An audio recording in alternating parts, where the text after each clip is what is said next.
안녕하세요. 오늘은 예수님의 씨 뿌리는 자의 비유를 통해서 왜 하나님의 말씀이 씨와 같은지에 대해서 생각해 보고자 합니다.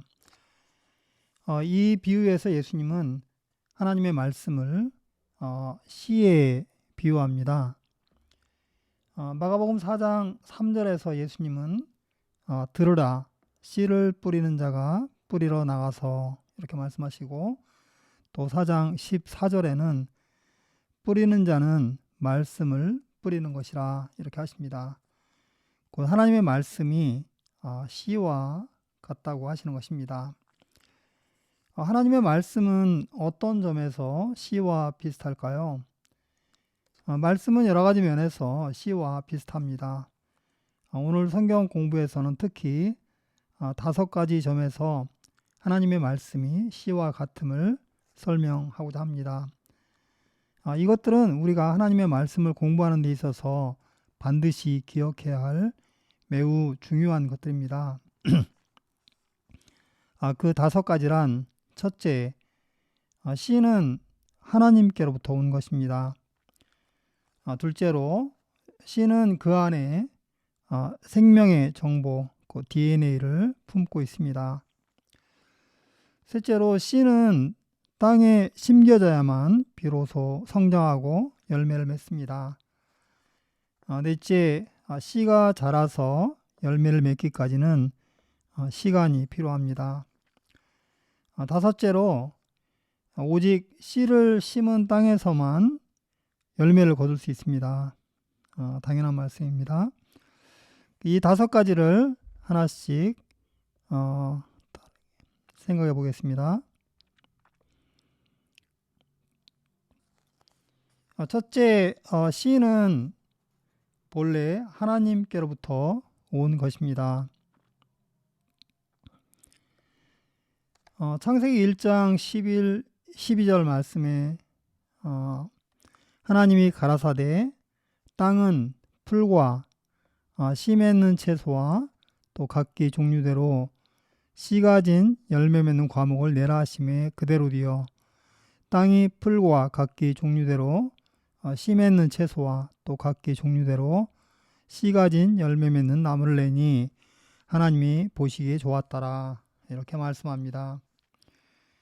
이 말씀에서 같이 씨는 하나님께서 세상을 창조하시면서 이 땅에 내리신 선물입니다.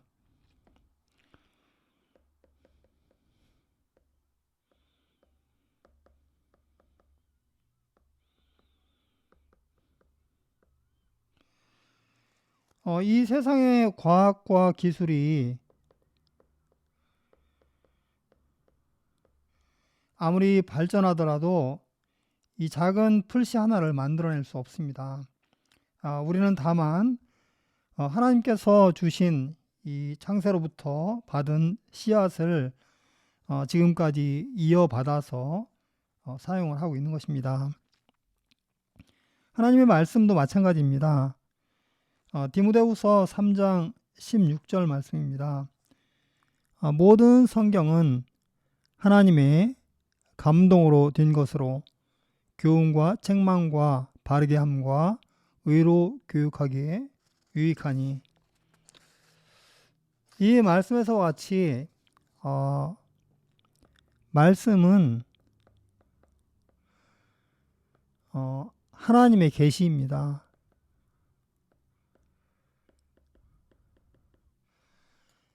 사람들의 지혜와 지식이 아무리 깊어져도 결코 성경 말씀을 대신할 수 없습니다.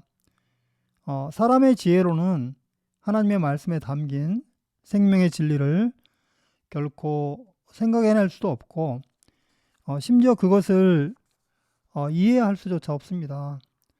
따라서 좋은 철학, 문학, 교양 서적을 읽는 것이 결코 성경 공부를 대신할 수 없습니다. 오직 성경만 하나님께서 우리에게 주신 생명의 씨입니다.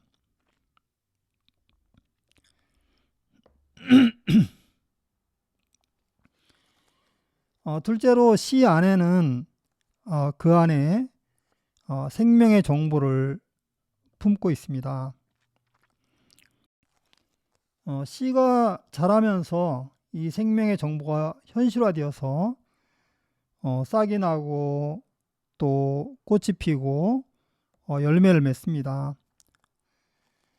마찬가지로 하나님의 말씀은 하나님의 DNA입니다. 이것은 하나님의 성품, 또 하나님께서 기뻐하시는 뜻, 또는 우리를 구원과 영생과 천국으로 인도하는 길 등으로도 표현될 수 있겠습니다. 하나님의 DNA와 데비드는 세상에 DNA도 있습니다. 요한일서 2장 15에서 17절 말씀입니다. 이 세상이나 세상에 있는 것들을 사랑치 말라. 누구든지 세상을 사랑하면 아버지의 사랑이 그 속에 있지 아니하니 이는 세상에 있는 모든 것이 육신의 정욕과 안목의 정욕과 이생의 자랑이니 다 아버지께로 쫓아온 것이 아니요 세상으로 쫓아온 것이라. 이 세상도 그 정욕도 지나가되 오직 하나님의 뜻을 행하는 이는 영원히 거하느니라. 이 말씀에서 우리는 세상의 DNA와 하나님의 DNA를 볼 수 있습니다. 세상의 DNA는 말씀에 나와 있는 것처럼 육신의 정욕, 안목의 정욕, 또 이생의 자랑입니다. 한마디로 말해서 정욕이라고 할 수 있습니다. 우리가 세상에서 추구하는 것들을 모두 아울러서 한마디로 표현하면 그것은 정욕입니다. 세상에서 우리가 들을 수 있는 지혜들, 슬로건들, 교훈들, 격언들이 모두 이 범주를 벗어나지 못합니다.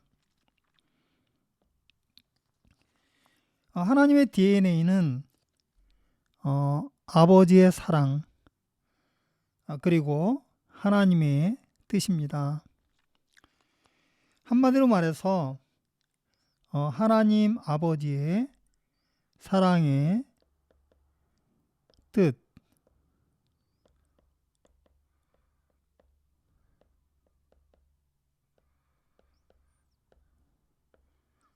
시라고 할 수 있습니다. 우리는 오직 성경 말씀을 통해서만 하나님 아버지의 사랑의 뜻을 배우고 또 이 뜻으로 자라며 또 이 뜻으로 열매를 맺을 수 있습니다. 그리고 성경 말씀을 벗어나서는 결코 하나님 아버지의 사랑의 뜻, 곧 하나님의 DNA를 알 수도 없고 또 그 뜻에 따라서 살 수도 없는 것입니다. 이 말씀에서 우리는 세상의 DNA와 하나님의 DNA의 결국, 곧 그 마지막을 볼 수 있습니다. 세상의 DNA, 곧 정욕을 따라 사는 사람은 풀과 같이 잠시 있다가 사라집니다. 지나가 버립니다. 하지만 하나님의 DNA를 품고 사는 사람은 영원히 거하게 됩니다.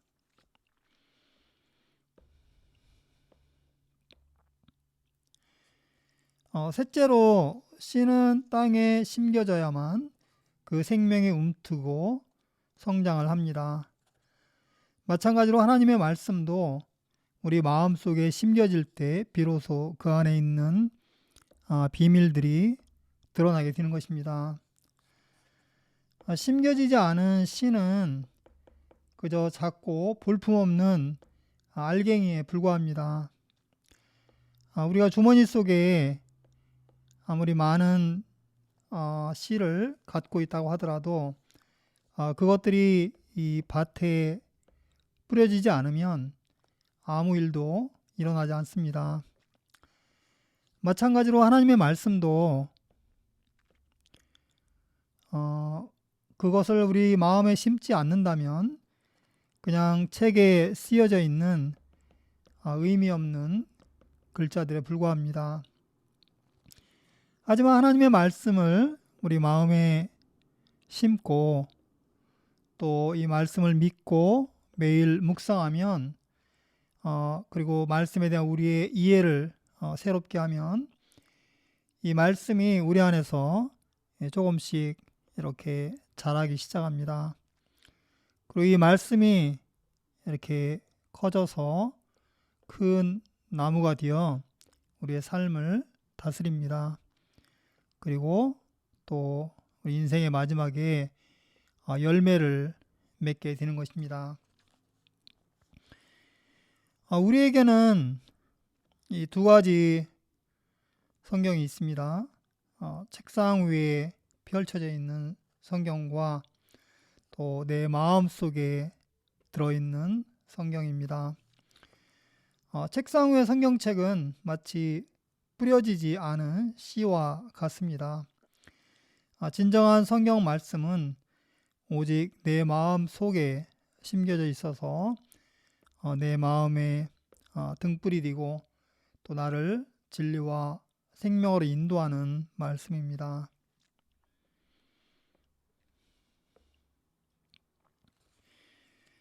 넷째로 씨가 자라고 열매를 맺기 위해서는 시간이 필요합니다. 우리가 씨를 심고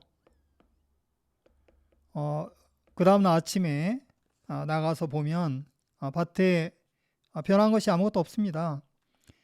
오직 며칠이 지나야 겨우 어린 싹이 이렇게 고개를 내밉니다. 하나님의 말씀 또한 그것이 이루어지기 위해서 시간이 필요합니다. 우리에게는 기다림의 시간이 필요합니다. 이 시간은 인내와 믿음의 시간입니다. 사람들의 시간은 즉시입니다. 즉시. 그래서 많은 사람들이 즉시 결과를 기대하고 눈에 보이는 결과가 없을 때 금방 포기하고 말씀을 잊어버립니다. 하지만 하나님의 시간은 영원입니다. 시간을 충분히 드립니다. 그래서 믿음의 사람들은 모두 기다림의 사람들이었습니다. 아브라함은 하나님의 약속의 말씀을 믿고 아들 이삭을 얻기까지 25년의 시간이 걸렸습니다. 또 아브라함의 자손들인 이스라엘 백성들이 하나님께서 약속하신 가나안 땅을 얻는데 400년의 시간이 걸렸습니다. 아브라함을 통해 약속하신 그리스도 예수님께서 이 땅에 오시기까지는 2000년의 시간이 지났습니다. 하나님의 시간 스케일은 사람들의 그것과는 정말 차원이 다릅니다. 믿음의 사람들은 다른 아무것도 보지 않고 오직 말씀을 듣고 그것을 마음에 간직합니다. 말씀을 믿음으로 받아 마음에 심고 기억하며 또 주님께서 그 뜻을 이루실 때까지 인내하며 기다리는 것입니다. 당장 눈에 보이는 것이 없어도 그렇게 하는 것입니다.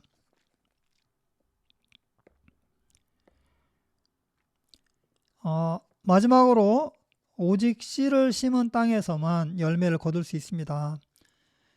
씨를 땅에 심으면 햇볕이 비추고 바람이 불고 또 비가 내리고 또 땅의 영양분을 흡수해서 씨가 자라게 됩니다.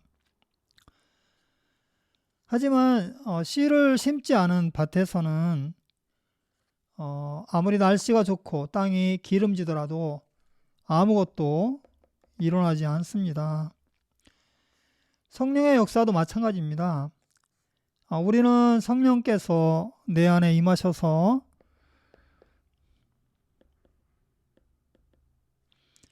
내 삶을 축복해 주시기를 바랍니다. 하지만 성령께서 역사하시는 대상은 이 나라는 사람이 아닙니다.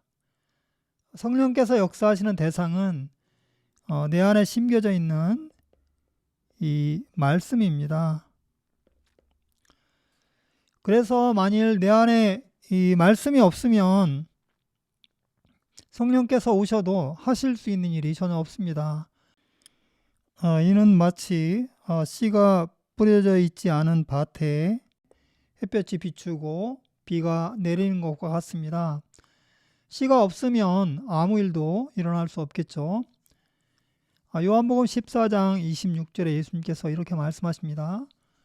보혜사 곧 아버지께서 내 이름으로 보내실 성령 그가 너희에게 모든 것을 가르치시고 내가 너희에게 말한 모든 것을 생각나게 하리라. 또 사도행전 4장 31절은 무리가 다 성령이 충만하여 담대히 하나님의 말씀을 전하니라 합니다. 성령께서 제자들에게 말씀을 가르치시고 또 말씀을 생각나게 하시고 또 그 말씀을 전하게 하십니다. 그 성령과 말씀은 서로 뗄래야 뗄 수 없는 관계 속에 있습니다. 내 안에 있는 말씀은 성령의 역사를 부르고 또 성령님이 내 안에 있는 말씀을 통해서 역사를 하시는 것입니다. 요약하면 하나님의 말씀은 씨와 같습니다. 하나님의 말씀은 오직 하나님께로부터 옵니다. 또 하나님의 말씀은 하나님의 DNA입니다. 이 말씀이 우리 마음속에 심겨질 때 생명의 역사가 시작됩니다. 우리는 또 말씀이 내 안에서 자라서 열매를 맺기까지 충분한 시간을 두고 인내하며 기다려야 합니다. 그래야 할 때 성령께서 우리 안에 있는 말씀에 역사하시고 그 말씀을 이루십니다. 말씀은 하나님께서 우리에게 주신 참으로 귀한 생명의 씨입니다. 하나님 나라의 씨앗입니다. 감사합니다.